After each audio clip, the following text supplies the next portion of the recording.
Protect your car with 3W Liners all-weather floor mats. Made from durable materials like TPE and rubber, our mats are designed to withstand rain, snow, and mud with deep grooves to trap dirt and liquids. For a custom fit and advanced protection, visit 3W Liners. That's the number 3, WLINERS.com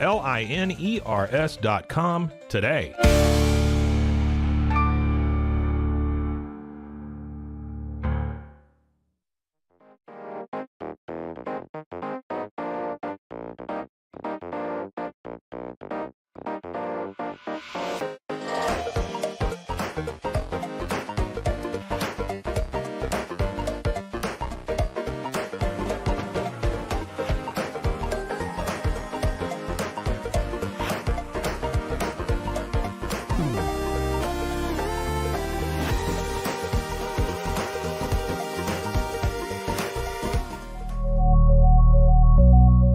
Cases, innovation drives us. Since 2008, we've been creating cutting-edge technology products that make your life easier. With a focus on performance, design, and customer service, we're here to help you work smarter, not harder. Join us on our journey to simplify your world. Visit acasis.com today. That's ACASIS.com today.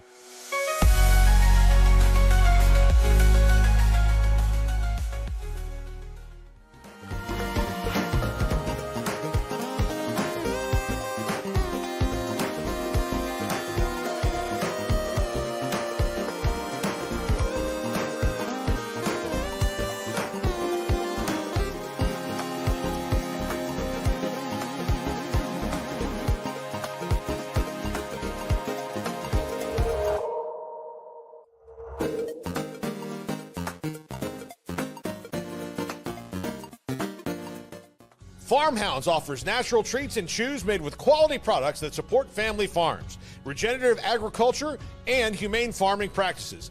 Give your dog the best with wholesome, organic ingredients that promote health and happiness. Shop now at farmhounds.com.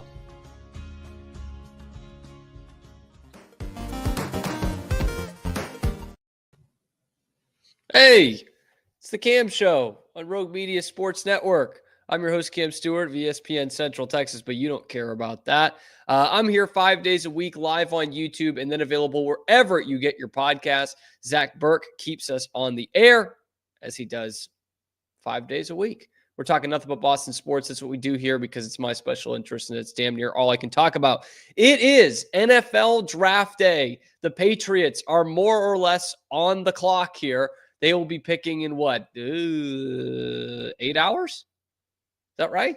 7 or 8 hours? They'll be picking number 4 overall. At least that's what it seems. People are saying they're not going to trade back in this one. We'll see. Maybe that's just a smokescreen on the day of the NFL draft. We're going to talk about that later on in the show because by the time I put the video out, the draft will basically already be happening. But we will be talking about the Celtics and the way I think they're kind of whining. They're kind of being babies. And I actually don't like this and how they can move on in life without Jayson Tatum for however long that may be in this Orlando series. Plus, I want to highlight a couple of NHL icons that are ruining their legacies within their organizations, the only organizations they really played for once they have their numbers retired for, how Cam Neely and Steve Yzerman have wrecked part of their legacies by being bad in the front office. We'll talk about all that and more coming up on this episode of The Cam Show. Man, I can't wait for the draft tonight. Best TV event of the year. Best TV event of the year. Much better TV event than the NBA playoffs. Because, guys, I do this NHL game night show on the Locked On Network. So I'm watching a lot of playoff hockey, and I'm watching the Celtics simultaneously last night. So the Celtics game started before the Capitals game. They were both set for 6 o'clock Central Time. One started at about 6:20. The other started at about 6:15. And the Capitals were at intermission of the first period. Granted, only a 1-0 game, maybe scoreless still, but not a lot going on. They were at intermission by the time the Celtics still had 10 and a half minutes left in the second quarter. The fucking commercials for this NBA is unbelievable. I know I hate these kind of things because they always suck. And why are we still complaining about it in 2025? But golly, man, everything's a commercial all the time.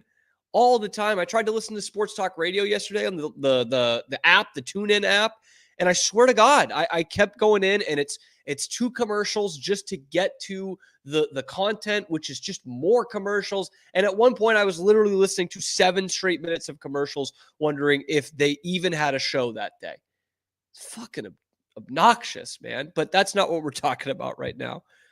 The Celtics got a Game 2 victory. They're up 2-0 against Orlando. They do it without Tatum last night. They didn't necessarily make it look easy, but once again, they weren't really challenged in this game. Like, Orlando didn't go away. They made it kind of interesting, but it was not a challenge for the Celtics at all to go up 2-0 in this series. But I do have to say this. I kind of don't like the way the Celtics have handled this with Kentavious Caldwell-Pope.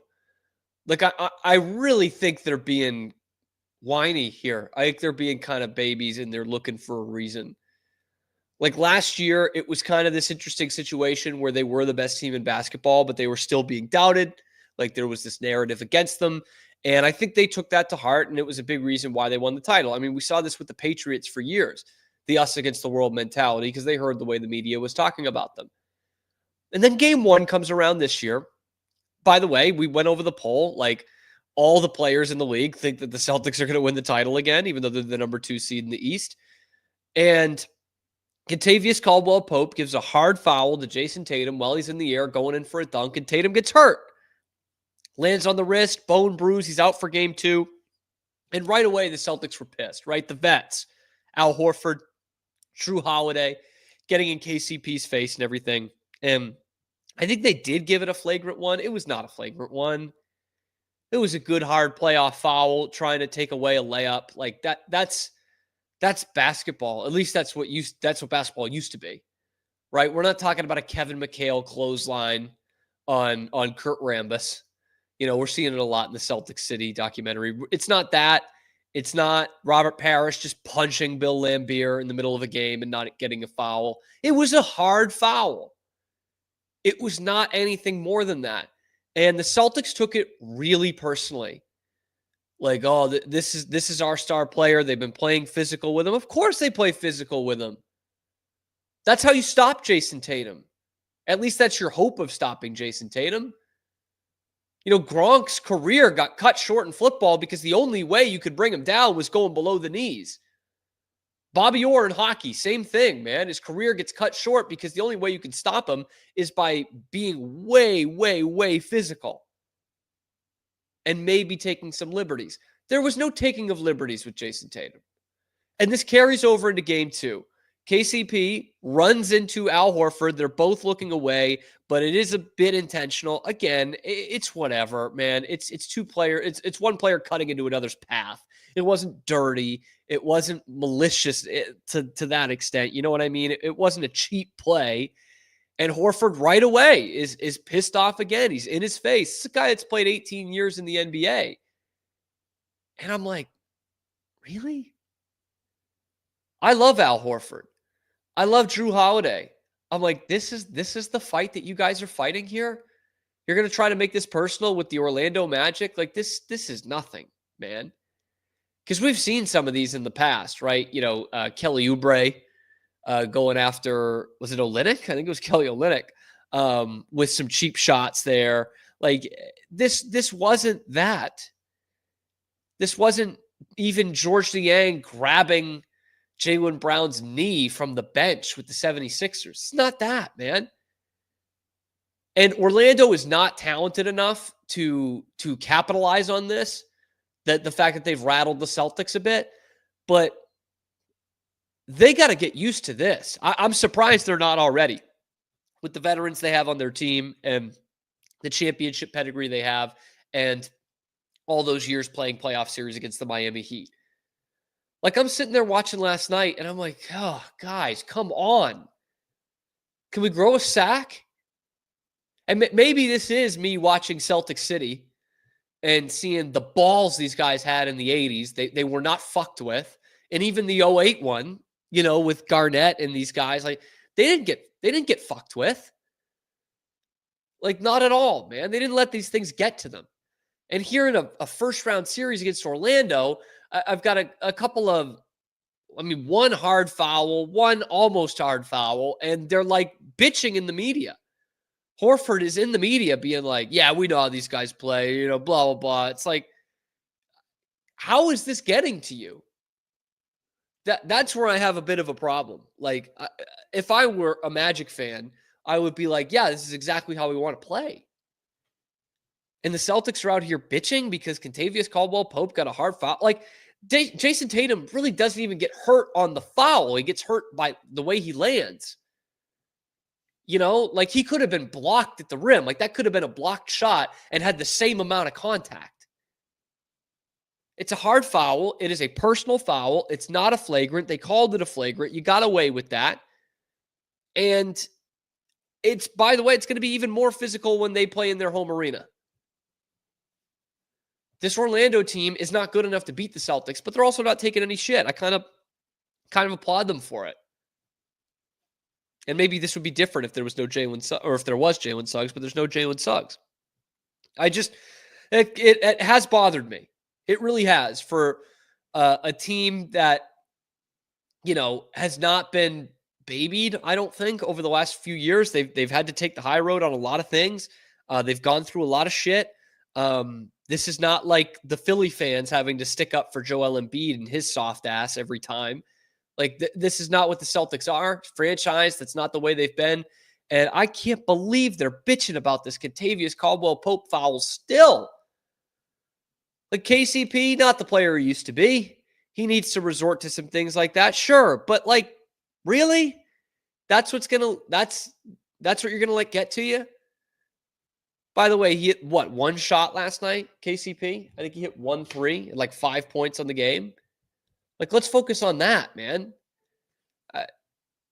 I don't know. I just wanted to get that off my chest. Even as a diehard Celtics fan who has defended them at every turn, as you guys have seen on this show, I can't believe that that's what they're getting riled up about. It's the playoffs, man.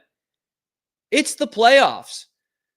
And I can't believe I'm about to shout this out, but slight shout out to the NBA refs. Outside of that flagrant call, I think they've actually let them play pretty physical in the first round games that I've watched. Maybe Zach's seen it differently with the Houston series, which I haven't seen a ton of. But in the games I've watched, they've allowed them to play physical. It's not 90s, but it's like late aughts. I like that. I don't need the hand checks in the playoffs. I don't need the star calls in the playoffs because clearly Tatum's not getting them outside of that flagrant call. He has not gotten them for years. So I just can't believe the Celtics are riled up over that. That's all. I do want to get into this series though, because the Celtics did make it look fairly easy in game 2 at home without Jayson Tatum. And I don't know how far they can go without Jayson Tatum, but I can tell you this pretty confidently. They can beat Orlando without Jayson Tatum. And from what I saw last night, they might be able to sweep Orlando without Jayson Tatum, to be quite frank with you, which is contradictory to what I said before the series. I thought Orlando just were enough of a group of pricks that they could make this maybe a 6-game series. I don't think they can. They don't have nearly the talent outside of Paolo Banchero, who was not as efficient in game 2 as game 1, but did have 32 points, was still pretty impressive for them. That team just does not have the talent to keep up with the Celtics, even without their all NBA first team player, because they do have another all NBA caliber player. Jaylen Brown steps up again. It wasn't the best start to the game, but he ends up with 36 on 12 and 19 shooting and was the guy down the stretch for them. Not a tight game, but Orlando kept it close enough that you kept going to the Jaylen Brown well, and it kept working. Kristaps Porzingis, 20 points off the bench again and bloodied up. How about that for the image, man? We're out here bitching about this hard foul, this routine NBA playoff foul from Kentavious Caldwell-Pope, and meanwhile, Kristaps Porzingis is just gushing blood like he's a fucking Rocky movie, and it's bleeding into his hair. It's gross, and he's right back out there. He's hitting shots. He's grabbing rebounds. He was I think the best player all the way around for the Celtics last night, but it's tough to argue with what Jaylen Brown did with the 36 points. So I was a little worried about it going into game 2. But I think the Celtics team can get it done without Jayson Tatum. The next round, whether it's against New York or Detroit, probably the Knicks, that's probably not an option to do it without Jayson Tatum. But for this one, it is. And we went over the numbers yesterday a little bit. We'll go into it more here. They're 8-2 this year without Jayson Tatum. Regular season and the playoffs are very different in the NBA. And by the way, both those losses came to the Orlando Magic, but both of them, the rosters were completely depleted. It was not just Jayson Tatum out. Both of them, they had like 4 of their 5 starters at least out. I think the first one, they only had like 8 players or 9 players available. It was wild for an NBA game. So that's a little misleading, but this team steps up when Jayson Tatum's not there. The narrative around the NBA is that, oh, Jayson Tatum's got a super team. Look how they could do without him. But the reality is they have a team full of guys that sacrifice, and they step the F up when Jayson Tatum is not out there. When you look at the numbers this year, 24-25 season, this is great from StatMuse, by the way. They go every player with and without Jayson Tatum. And you look at just the points per game. Drew Holiday, 3 more points per game without Tatum. Horford, a point per game more without Tatum. Kristaps Porzingis, 5 points more without Jayson Tatum. Jaylen Brown, 1.5 points more without Jayson Tatum. Derek White, almost 6 points per game more without Jayson Tatum. These guys step it up. And it's a new guy, right? It was Derek White in game 1 with Drew Holiday making some of the big plays. Peyton Pritchard with 19. Brown had a bad game. Game 2, without Tatum, Brown leads the way, 36, no questions asked. And he gets the most misleading graphic of all time on the TNT broadcast there. I don't know if you guys caught this. I should have taken a picture of it to put it on the screen. But it said like most 30-point playoff games in Celtics history. And it was Paul Pierce and then Jaylen Brown and Kevin McHale. And I'm like, what? Like, you've got to be kidding me. How is that not? How are Larry Bird and Jayson Tatum not in that graphic? Well, because they listed 3, but it was number 5, 6, and 7. I was like, well, that's pretty misleading. Tatum is ahead of him. Larry Bird is ahead of him. But Jaylen Brown steps up when they need him. Remember, he didn't. Jayson Tatum had a bad game in that game 1 against the Pacers last year until overtime. He did pretty well in that. But Brown got 40. I think it was actually game 2 now that I say it. Brown got 40. This game, no Tatum, Brown gets 36. Everyone elevates their game. They shoot more threes. They make more threes. The team still shoots 36% from 3, even without Tatum in the lineup.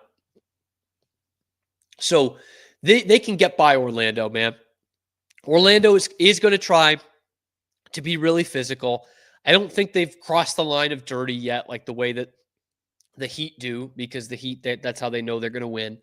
But you just hope and pray you kind of get through this first series healthy, or I guess relatively healthy, with Tatum already banged up, because they've battled their injuries this year. Obviously, Porzingis has missed time. He always misses time. Holiday's missed time. I don't think Brown has been 100% this entire year, but you gotta start talking about Jaylen Brown and his legacy for a guy that's still in his prime, man. Because here's what people will talk about, oh, Jaylen Brown's the clutch guy. Jayson Tatum's not. Right? Brown wins the finals MVP. The playoff Brown is better than the playoff Tatum. And I don't even necessarily need to compare those two, because I find it wild how much we forget Jayson Tatum's great playoff performances. But that said, in an NBA Finals where nobody ran away with the award, the MVP award, Jaylen Brown won it, and he was pretty damn good. And he's pretty damn good in the conference finals too. Won both of those MVP awards that both could have gone to Tatum if you look at their stats. But Brown, even though he's not been 100% this year, he steps up again when his team needs him. That is what you can point to. Don't necessarily point to the stats because they are pretty good.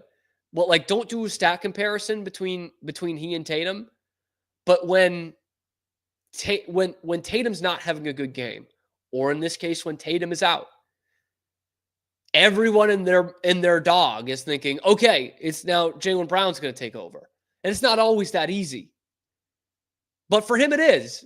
And that is the real value of Jaylen Brown, is the maximum effort he's going to give you on both ends of the floor, especially when his team really needs it. That's not to say he's just cruising when they don't need him. But you've seen some bad stretches from him this year, and the rest of the Celtics have picked him up. When they need him to be the All-NBA guy, they need him to be the Jaylen Brown that won the conference finals MVP, that won the NBA finals MVP. He comes through. He comes through and he does it. Like, would it shock anybody if Tatum misses the next 2 games and Jaylen Brown averages 32, 33 points a game? Wouldn't shock me at all. In fact, we got to the point where we expect that. Not many teams in this league are expecting that from a guy who's made one All-NBA team. He's not going to make it this year because he didn't hit the minimum requirement of games. And he didn't make it last year, although he should have. But you look at the teams that are competing for championships and winning championships in the case of the Celtics, and most of them do not have a guy that has made one All-NBA team that can step up as much as Jaylen Brown does when their star player is out, and has a supporting cast around them that will make that happen. Of course, we don't get the argument of, oh, Jaylen Brown's playing for a super team. We don't get that because it's bull. It's bull for both of those guys. But I think this is where you start writing Jaylen Brown's legacy, man. He comes up big in the postseason, and he comes up really big when his team needs it. And for those who have followed his career, I still sit back in amazement that that's the place we are right now with Jaylen Brown. It's a real testament to what he's done. I know we're gushing over a first-round game here, but the dude's resume for where he started was pretty incredible. Like, I wasn't booing when he got drafted, but I was stunned. I thought they were going to get Chris Dunn. I was like, take the Providence kid. The sure thing, Chris Dunn. Instead, they took this raw, defensive, very athletic leaper who played 1 year at Cal, who stunk. Cal did, not necessarily Jaylen Brown. We're like, who the hell is this guy? And he goes from, oh, maybe he's a 3-and-D, could defend a couple different positions, make some corner threes, to all-NBA talent, NBA Finals MVP, terrific at creating his own shot, good three-point shooter, is unstoppable in transition. Like, I just did not think we would get this skill set out of Jaylen Brown. And this comparison is going to sound wild, but just in terms of the skill set, he's close to Russell Westbrook. I think that's fair to say. Like, he went from being an Avery Bradley potentially to a Russell Westbrook, a former MVP of this league. By the way, he's a much better shooter than Russ, obviously, and doesn't put up triple doubles the way that Russ did. But that's the skill set that we're talking about. So can the Celtics win this series without Jayson Tatum, which is the original question I posed? Yes, they can. They can win this series without Jayson Tatum. They can sweep this series without Jayson Tatum because they have Jaylen Brown and a bunch of other guys that step up. Again, the narrative will be spun as, oh, it's Tatum being carried by a super team. But Jaylen Brown's great. That's how the narrative will be. But the fact is that when Tatum's not out there, he's got guys that will step up. And in other games, when Brown's not available or Brown's not playing well, the other guys step up. Brown didn't play well in game 1, but Derek White stepped up. Peyton Pritchard stepped up. That's what the haters hate, is that there is a team around him. They want it to just be Anthony Edwards, who's not a good three-point shooter, not a very efficient offensive player, has a ton of explosiveness and good stats, but has nobody around him. And he'll lose in the first round. And that's what the haters want Jayson Tatum to be. That's what the haters will want Jaylen Brown to be when Jaylen Brown has another great couple of games here. But shout out to Jaylen Brown, man. It's been ups and downs. Certainly this year, I thought there were times where he was killing the team, but he's really lifting them right now. And he's not afraid to answer that bell of whatever kind of physical game you want to play, Orlando. I know Al Horford and Drew Holiday are getting up in arms over it, which I think is a little silly, but Jaylen Brown will answer that bell, and it's not going to be good for your team. So let me know what you guys think down in the comment section below. How far can the Celtics go without Jayson Tatum? Who knows? He might be back in the lineup next game. Let me know in the comment section below. Be sure to like the video, subscribe to the channel. Only about 10% of you watching are actually subscribed. Hit that subscribe button because we're here live on YouTube 5 days a week, talking nothing but Boston sports, and then coming at you wherever you get your podcasts as well. I'm your host, Cam Stewart. Zach Burke keeps us on the air. Check out the other videos on the channel talking Celtics and everything going on in Boston sports.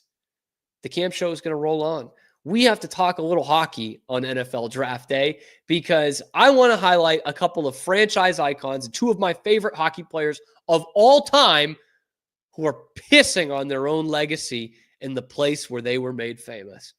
The symmetry is pretty incredible. That's coming up next on The Cam Show. We'll be right back after these quick words from our sponsors.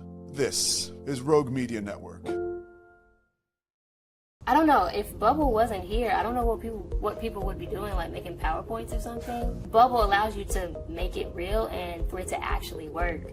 So I feel like Bubble bridges that gap and being able to give people the opportunity to make their ideas come to life really quickly too. I love that I can sit down and build something the way that I think it should be built and have the control over it. Bubble turns ideas into fully scalable apps. Try Bubble today. Hi, I'm Jo from Face Theory. You're going to want to have a specific goal for your skincare routine. What do you want to achieve? Active ingredients are really strong, and if you're using too many at once, your skin can get overwhelmed. Don't overspend on products. Choose products that have scientific research behind them. At Face Theory, if you're not happy with a product, just say so, just give us a shout and we'll give you your money back, no problem. I know you're gonna love this Kodak That Plus printer. You guys just connect it to your smartphone and then you're gonna use the Kodak Photo Print app. It's going to print you a 4x6 photo. I am just in awe. I love how these turned out. Also, the printer comes with a free cartridge of 10 photo sheets. I can assure you, you are going to love this printer as much as my family has. You guys have to check it out for yourself.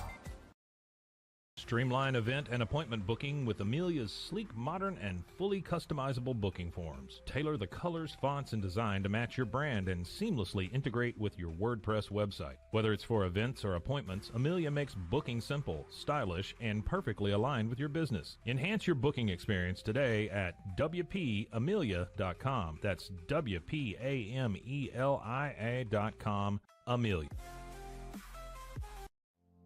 And now, back to our show.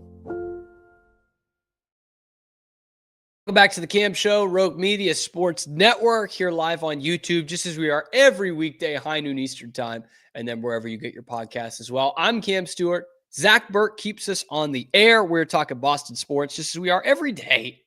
I mean, I'm talking about it every day, but really every weekday is when we're here talking about it. We've got the Patriots in the draft tonight. We're going to talk about where they're going in that next segment there. We talked about the Celtics being a little soft, man, like a little soft in that first segment.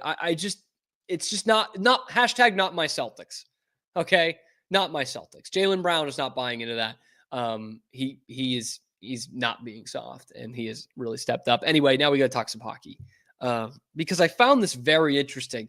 I was thinking so much about the Cam Neely thing and the Bruins press conference from yesterday, and it in that same, like, while I was watching videos and reading articles about it, I kept getting these suggestions about Steve Yzerman as well. And I'm like, man, isn't this interesting?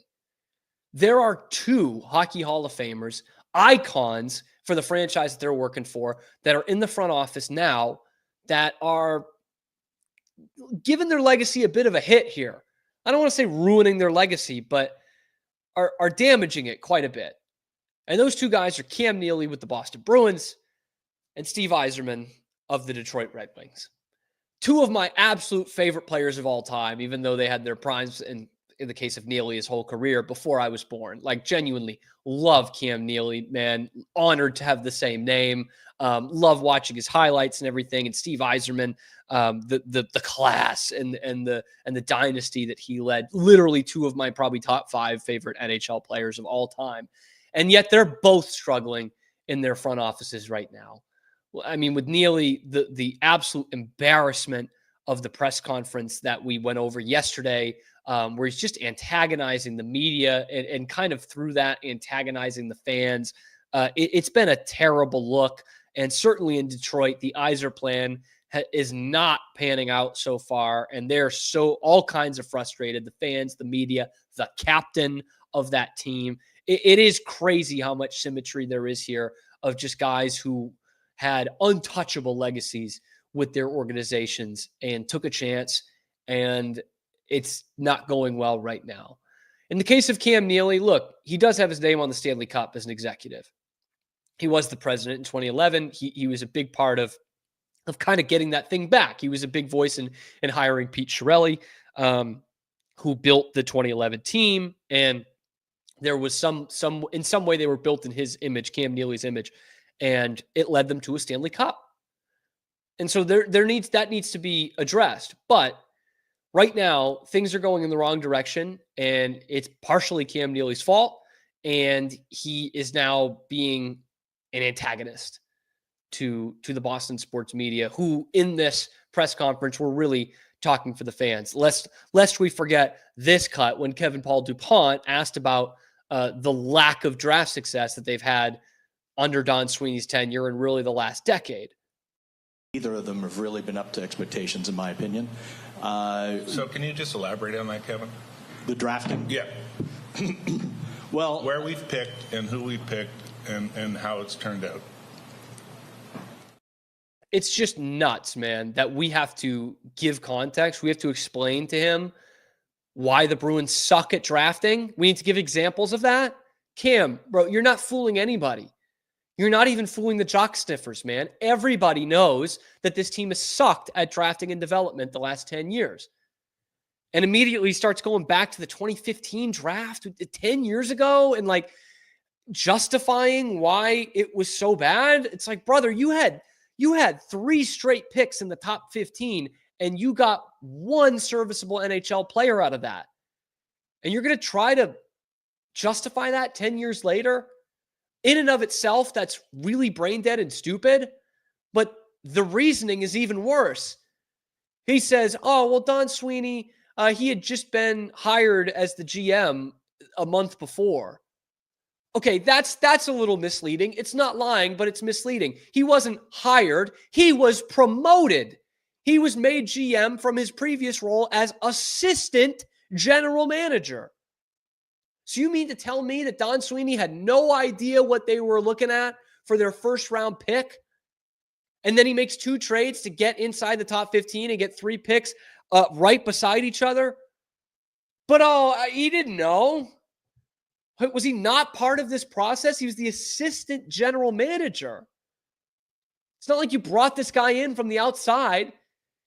It's not like Harry Sinden painting houses before he had to put together the Summit Series team for Canada in 72. The guy was part of the process. And then why would he make 2 more trades to get into 2 more picks inside the top 15 if he just didn't know where they were going to go? If he didn't know what they were looking for, if they didn't have a goddamn plan? That is embarrassing right there from Cam Neely, man. Like the ultimate hockey guy. and brought up this point yesterday. Mike from Woburn, classic analyst on this situation, had a great point on Twitter of the Jacobs family brought in Cam Neely 20 years ago to be the president because Cam Neely's the consummate Bruin. He's the ultimate Bruin, right? The absolute fan favorite, the definition of a power forward. Like, there was nothing Cam Neely could do to damage his reputation with Bruins fans. And it was almost like a scapegoat. Like, the Jacobs family were sick of hearing the fans bitching because they hadn't been relevant in 15 years to that point. And they wanted to bring in Cam, not even necessarily because they believed in him, but because it could take some weight off them. And it worked out for a while, right? He built the Stanley Cup team. He was part of that for sure. And again, his reputation, they'll never lower the number 8 from the rafters or anything. But this takes a hit, man. Bruins fans are sick of this shit. He promoted his buddy, who is also a prick in these press conferences, because how dare anybody ask them for some sort of accountability, especially minutes after their boss, Charlie Jacobs, says the accountability has never been higher. It's a really bad look. It's a really bad look for Cam Neely and this front office. And I've had this discussion with Bruins fans of like people wearing Cam Neely jerseys at games and being like, yeah, I know. I just hate what he's doing now. You should never have to justify wearing a Cam Neely jersey to a Bruins game, ever. He's one of the greatest Bruins of all time and an absolute badass on the ice. Just a dumbass in the front office at this point because they're not moving on. And they're just going to keep letting this happen. And it's the reporter's fault. It's everybody else's fucking fault. It's the coach's fault. It's the fans' fault for being negative when they suck. It's the media's fault for asking questions about why they suck at a press conference, an annual press conference, where the whole point of it is to explain why you suck or why you don't suck. And even afterwards, at the end of it, like Neely's gesturing towards Kevin Paul DuPont, like, hey, Kevin, come here. Calling him into the principal's office. Like, where do you fucking get off, man? Like, this is the job. How do you not know this is the job? And you expect us to just be like, oh, Cam, remember when you nailed Stefan Richer in 1988? That's what you expect us to talk about after you guys finished in the basement of the Eastern Conference? Oh, yeah, I really think that you picked Charlie McAvoy. That was so great. That's the one fucking good draft pick you've had in 10 years. Oh, yeah, you know what? That's a good point, Cam. Remember when you reached on Zach Senyshyn when all these all-stars were still available? Yeah, that's great, man. That's fantastic. I much prefer to have Zach Senyshyn than Matthew Barzal. I think that worked out swimmingly for the Bruins. The guy's not even, everyone in the world can see that the Bruins are not good at drafting and developing, and the only ones that won't admit it are the GM, the president, and the team owner. They're the only ones that won't admit it. Zach Senyshyn would admit it. Jake DeBrusk would admit it. All these guys would, except for these guys, because they're never wrong. They're never wrong. God forbid. It's such a joke, man. And now I watch the Stanley Cup playoffs and I see all these goal scorers, late first round picks. And I'm like, oh man, how does that happen? How can you draft an impact player in the first round? Cam Neely says you can't if you're not picking inside the top 10, excuse me. Yeah, we've missed on a couple. You've missed on all but one in Don Sweeney's tenure, and that's Charlie McAvoy. That's it. That's it. And as pissed as we are in Boston, they're just as pissed with their franchise icon, Steve Yzerman in Detroit. The Yzer plan, not exactly working. And in some ways, it's a lot worse than the situation in Boston because A, obviously they haven't made the playoffs in 9 years now. That's the big one. But B, they got a coup by bringing in Steve Yzerman. They had no business bringing in Steve Yzerman. And in fact, any other team that wasn't the Detroit Red Wings, the team that he played his entire career for and won 3 Stanley Cups with, probably wouldn't have been able to get Steve Yzerman from Tampa because he had already laid the foundation for what became a back-to-back Stanley Cup championship team. He was the guy making those draft picks, finding diamonds in the rough, Braden Point in whatever, the third or fourth round, finding Andrei Vasilevsky, Victor Hedman. Like these guys, these were all Yzerman picks. So he doesn't get the Stanley Cup rings out of it because he was already in Detroit by 2019. But make no mistake about it, he laid the foundation for that team. And they were already a success story. 2011, they made the conference final. 2015, they made the Stanley Cup final. And all the seeds were still there from him outside of, Stamkos. The rest were Steve Yzerman guys. And he goes to Detroit, and here it comes, man. The prodigal son coming home, the legendary captain, one of my favorite players as I wear the jersey of all time. He comes in, and here we are, 6 years later. They're still not in the postseason. He's brought in some cornerstone pieces, right? Mo Seider. I think Larkin had already been there for a year. Made sure they had some of those guys. Lucas Raymond brings in. And you look at that roster with the Red Wings, and you're like, how is this team not in the playoffs? Do they look like a President's Trophy winner? No. But you're like, that looks like a playoff team. This roster is just as talented as Ottawa. Just as more talented probably than St. Louis, who's the hottest team in hockey the last 2 months of the year, and they snuck into the playoffs. Pretty close to what Minnesota's rolling out. Minnesota's got one line, man, and some veteran depth guys. That's it. And so you're looking at that, you're saying, how is this Yzer plan not working? And we're not the only ones thinking that, because here's where it gets really bad for Stevie Y. It's not just the Detroit Red Wings fans. It's not even the Detroit media necessarily that are the only ones calling him out. Because in the we suck end of the year press conference, his captain, Dylan Larkin, is up there saying, yeah, we didn't make any moves at the deadline. I think that really rattled the room. And calling out his general manager in front of everybody.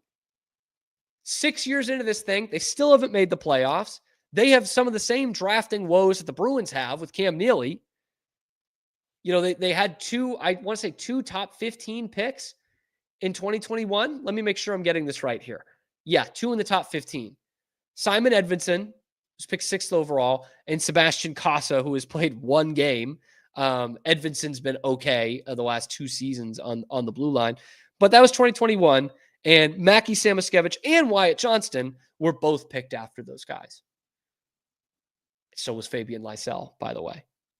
And both of their 23 first-round draft picks have not appeared in an NHL game yet, which, it's still early, but, come on. But you look at the team they had this year, man, and Lucas Raymond has a good season. DeBrincat comes on towards the end of the season. He had a bad first half. Seider is still great. Larkin is still pretty great. Patrick Kane, a little underwhelming, but still gave you 20-plus goals. And you're not making the playoffs, man. How do you look at Steve Yzerman's legacy now? Again, you're never taking 19 out of the rafters or anything. You're not forgetting the Stanley Cup championships. But this is where it becomes a dangerous game when you go in and kind of put your legacy on the line, the way Cam Neely has done, the way Steve Yzerman has done. Rod Brind'Amour in Carolina, pretty good. He took a huge risk becoming the head coach, and now he's, I think, the most successful coach in their history. Sometimes it works out. Sometimes you get this.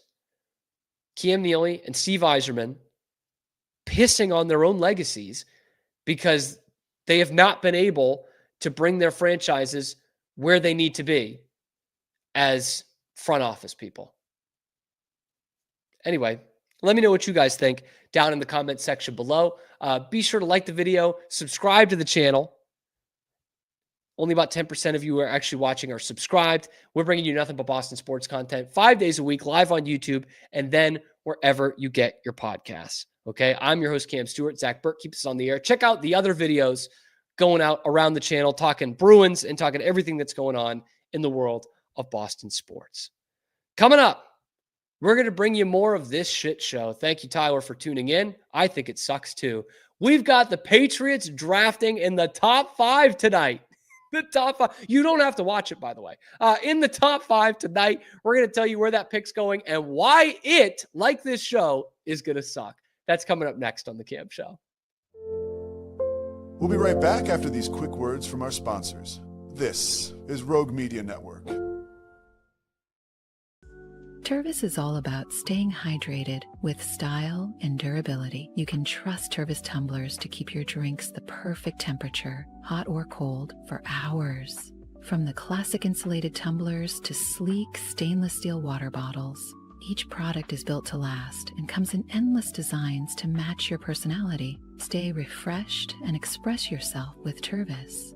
Visit tervis.com today and find your perfect tumbler. Since our founding, we've been revolutionizing hair removal with cutting-edge technology and a commitment to empowerment. The U-Like Air 3, launched in 2023, ushers in a new era of sapphire ice cooling technology, offering nearly painless hair reduction in just 3 weeks. Experience the future of hair removal today at ulike.com, because at U-Like, beauty is about looking and feeling good. That's ulike.com. U-Like. With Ease US, make studio-quality voiceovers for your videos online in over 149 languages and dialects, featuring 468 natural AI voices. Customize the volume, mood, and pauses to perfectly match your content. Plus, capture high-quality videos with no watermark. Record your screen, webcam, and voice, and save them instantly to your computer. Never been easier to create professional-grade videos and voiceovers. Try it today at easeus.com. That's EASEUS.com. Ease US.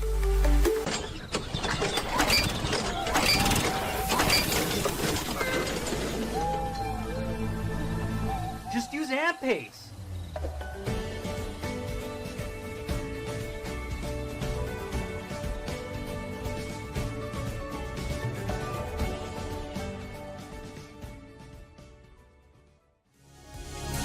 Amp pace.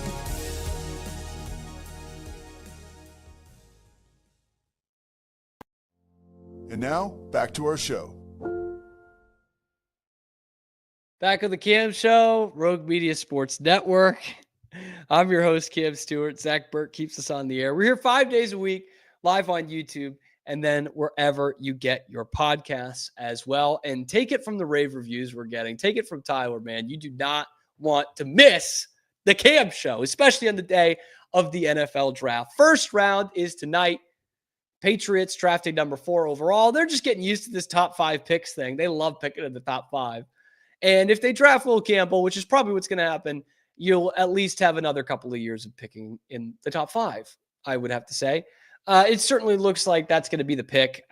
There's just been no momentum around anybody else for the Patriots for this to be kind of lip service. You know what I mean? Sometimes you hear that where they're just hyping up a guy just so they can take somebody else.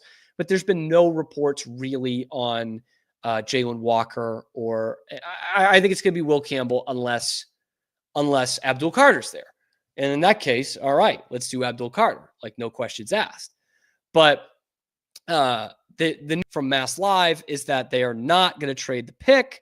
Obviously, that's something where you might need to provide a little bit of lip service as well. We hear that on draft night all the time. Oh no, this team's not actually trading, but who knows? I think it would be brain dead if you're going to draft Will Campbell to not accept the trade. Somebody's going to want to trade up to 4.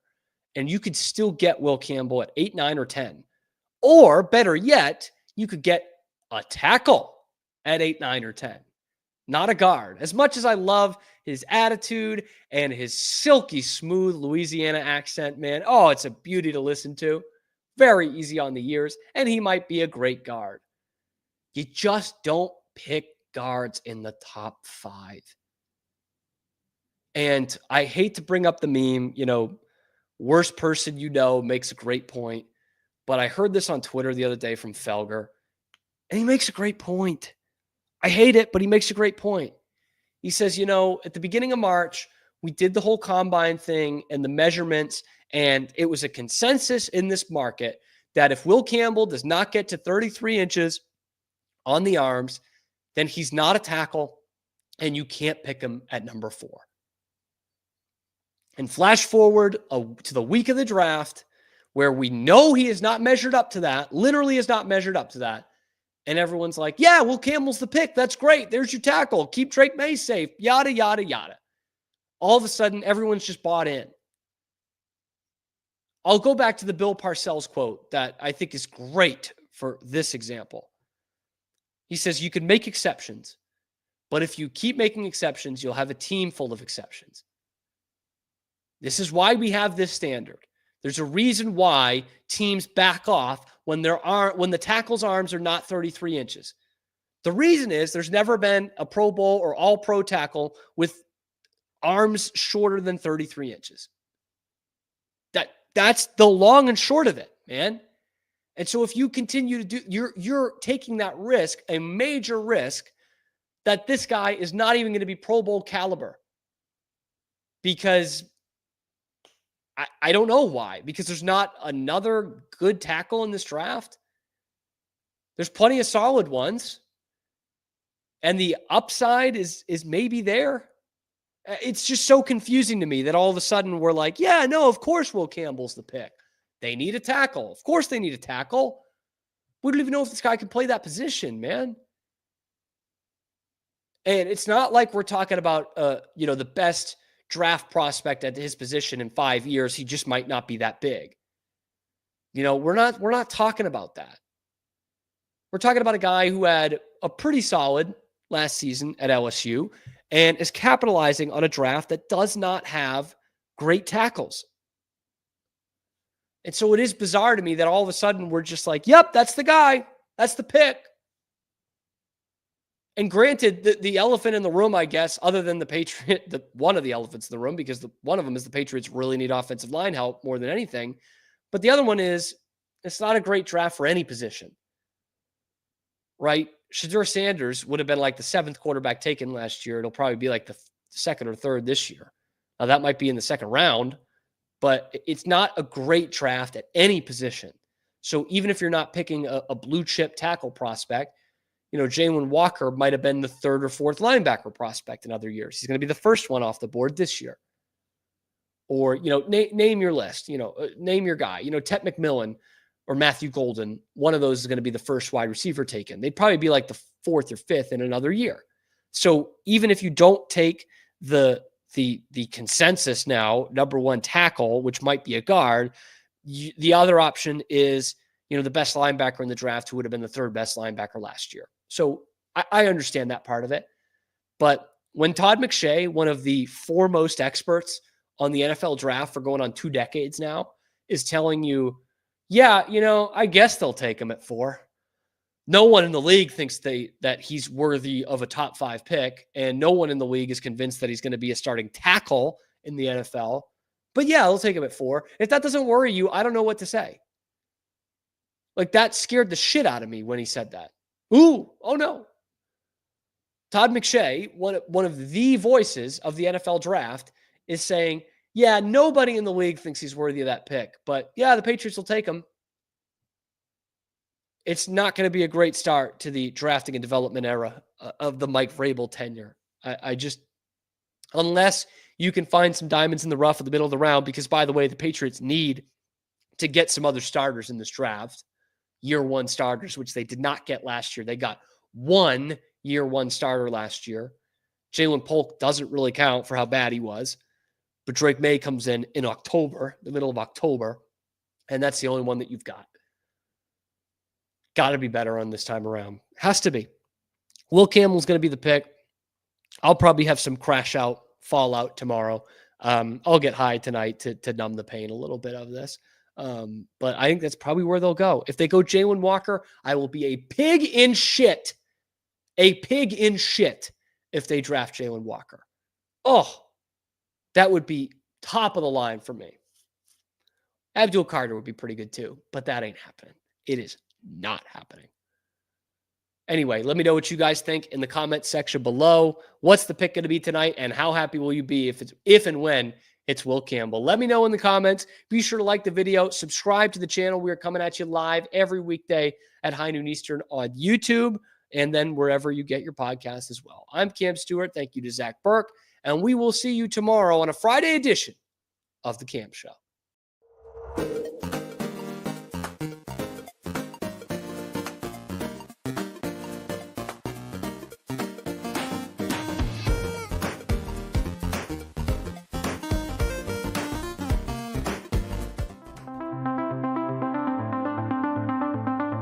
Transform your workspace with Hanomi Ergonomics. From adjustable chairs to standing desks, we provide solutions for comfort and productivity, whether at home or in the office.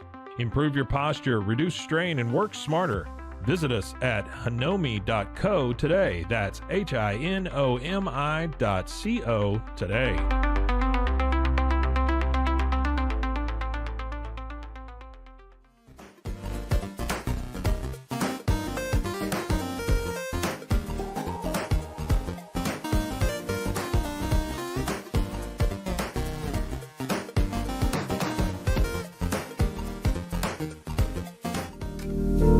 Experience the future of secure private cloud storage with Internex. Protect your files with end-to-end encryption, ensuring your data stays private and accessible only to you.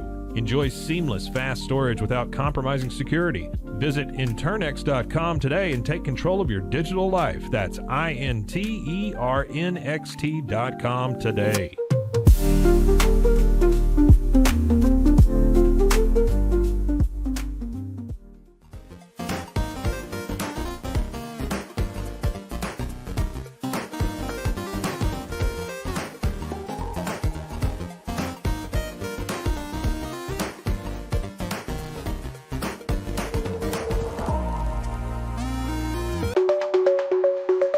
Protect your online privacy with NordVPN. Browse securely, access content from anywhere, and keep your data safe with military-grade encryption.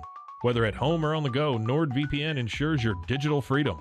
Stay secure. Download NordVPN today at nordvpn.com. That's NORDVPN.com.